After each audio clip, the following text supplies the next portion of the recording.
Olá pessoal, tudo bem? Para quem não me conhece, meu nome é Felipe de Souza, sou psicólogo, doutor, pós-doutorando agora pela Unifesp, aqui em São Paulo. Trabalho como psicólogo online, psicólogo clínico também, e a gente faz os atendimentos pelo Skype. Se você tiver interesse, você pode entrar em contato para saber disponibilidade de horário e tudo mais. Nesse vídeo de hoje eu gostaria de conversar com vocês sobre um conceito muito interessante da terapia de aceitação e compromisso. Em inglês a gente tem a sigla ACT, Acceptance and Commitment Therapy. A terapia de aceitação e compromisso é considerada uma terceira onda das terapias cognitivo-comportamentais, das TCCs. A gente chama também de terceira geração. Eu recomendo esse livro para vocês, ele é muito bom. Eu tenho o prazer de conhecer e conviver, alguns dos autores desse livro são meus amigos, então é um livro excelente que eu recomendo muitíssimo para vocês entenderem esse desenvolvimento das TCCs. O conceito que eu quero compartilhar com vocês é muito interessante e nos faz refletir bastante sobre a maneira como nós nos entendemos. E são os três tipos de selves ou eus na terapia de aceitação e compromisso. O primeiro self é um self chamado do self fixo, o eu fixo. E como que é isso? O self fixo é quando a gente se fixa em determinados conceitos sobre nós mesmos. Eu posso, por exemplo, pensar que eu sou psicólogo e isso me fixa numa certa categoria, né, de trabalho. E até nesse sentido pode ser positivo também. Todos os três selves têm o seu lado positivo. Mas a gente vai ver que do self fixo, que é o primeiro, para o narrativo, que é o segundo, e para o self que observa, ou observador, a gente vai tendo cada vez mais flexibilidade psicológica, a habilidade de se adaptar aos momentos de maneira cada vez mais flexível. Então, por isso que o fixo é mais... é quase rígido, às vezes, em determinado conceito, em determinado momento. Então, por exemplo, se por um lado é positivo para mim que eu me fixe com essa profissão, né, eu sou psicólogo, por outro lado a gente pode criar conceitos fixos que são limitantes. Eu posso pensar que eu sou psicólogo, então eu gosto da área de humanas, da área de biológicas, mas, por exemplo, eu posso criar o conceito de que eu não gosto, ou eu não sou capaz, ou eu não entendo as áreas de exatas. Matemática, física, química e assim por diante. E aí, por eu me fixar nessa categoria como psicólogo, eu estou me limitando. Eu posso não me adaptar para as outras áreas e me fechar para aprender novas coisas, aprender novos comportamentos. Então, se por um lado a fixidez dá uma certa estabilidade para o meu eu, como psicólogo, eu posso também ter crenças limitantes, como que eu sou burro em matemática, por exemplo. Isso vai me limitar, então o self fixo ele pode ser prejudicial em muitos sentidos. E na terapia a gente trabalha muito para romper esse lado da fixidez, desse primeiro tipo de eu, essa primeira forma de entender quem eu sou. O segundo tipo de self é o self da narrativa. E como que é o self da narrativa? O self da narrativa envolve a gente contar uma história sobre quem nós somos. Existe uma certa fixidez, uma certa rigidez também no self da narrativa, só que menos do que nesse primeiro self que eu acabei de falar para vocês, o primeiro self. O self da narrativa é, portanto, quando eu conto uma história sobre quem eu sou. Eu posso dizer que eu sou mineiro, nasci em 1984, com 17 anos eu comecei a faculdade de psicologia, terminei com 21 para 22, e daí, enfim, estou agora, como eu estava contando no começo do vídeo, fazendo um pós-doutorado. Eu estou contando uma história, eu estou descrevendo em ordem cronológica ou inversamente cronológica, tanto faz, alguns fatos sobre a minha vivência, sobre a minha história.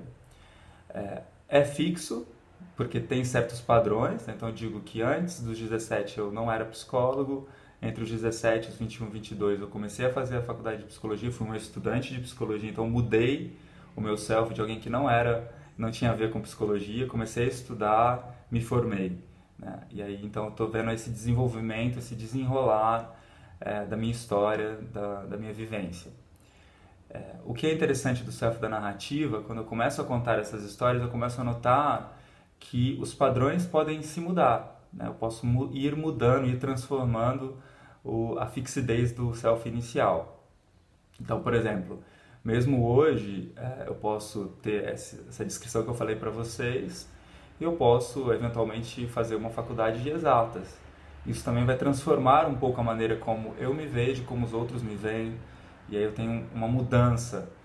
Isso já é importante em termos da maior flexibilidade. Eu entendo que eu posso crescer, que eu posso me desenvolver, que eu posso aprender novos comportamentos, eu posso romper certos padrões e certos limites. Esse é o segundo self na terapia de aceitação e compromisso. O terceiro self é o self que nós podemos chamar de um self que observa, um eu observador. Em princípio, a gente até poderia esquecer um pouco a palavra eu ou self aqui nesse momento, porque o eu observador, o que observa as coisas acontecendo, ele é difícil de localizar, porque ele não se identifica tanto com o corpo, nem com a mente, nem com a história, nem com essas questões mais fixas que eu falei. Eu estou observando, por exemplo, o que eu estou falando e o que eu estou pensando. Eu posso observar um pôr do sol, eu posso observar as outras pessoas. Existe uma maior flexibilidade psicológica porque eu estou conseguindo ver com certo distanciamento as coisas que estão acontecendo. Mas é um pouquinho difícil a gente localizar onde está esse observador. Porque esse observador ele não se identifica propriamente com o Felipe psicólogo, por exemplo. Ele não se identifica com a minha história do que já foi. Por um lado, durante todo esse percurso da minha história, esse eu, essa consciência, que nós poderíamos chamar também, esteve lá observando as coisas que estavam acontecendo. Então, dessa forma, o eu observador ele é mais livre, ele é mais fluido, ele está observando e vivendo momento a momento. Nesse sentido, a gente está mais mindful também. Nós estamos mais atentos ao momento do que está acontecendo aqui e agora. De certa forma, o passado ele continua existindo, eu posso trazer o meu passado, posso planejar meu futuro, mas esse eu observador ele não está vinculado a nenhum desses padrões e por isso, em decorrência disso, ele é muito mais flexível, ele é muito mais aberto, ele está também aberto às várias experiências, tanto positivas quanto negativas, agradáveis ou desagradáveis. Eu estou simplesmente observando o que está acontecendo na minha história, com a história das outras pessoas, nos vários momentos que eu vou vivenciando ao longo de um dia. Então, esse eu observador ele é muito, muito mais adaptável, muito mais livre, muito mais aberto, porque, como eu disse, em certo sentido é até difícil localizar, limitar esse eu observador. Mas a gente consegue reconhecer certos momentos em que esse eu observador ele fica mais claro. Em momentos de muita felicidade, normalmente a gente não está fixo em nada, nenhum pensamento fixo. A gente também não está contando histórias sobre o que aconteceu no passado, não está preso a esse eu também da narrativa. Quando eu estou muito feliz, eu estou simplesmente vivendo, aproveitando, observando a minha felicidade, a minha alegria, o meu contentamento. Nesses momentos eu consigo sentir que eu estou vivendo, apenas vivendo, observando o que está acontecendo. Isso também acontece quando a gente entra nesse estado que o Mihaly descreveu como flow. Eu estou fazendo o que eu gosto de fazer e esqueço até quem eu sou, esqueço até minha história. Eu estou simplesmente fazendo algo que eu realmente adoro.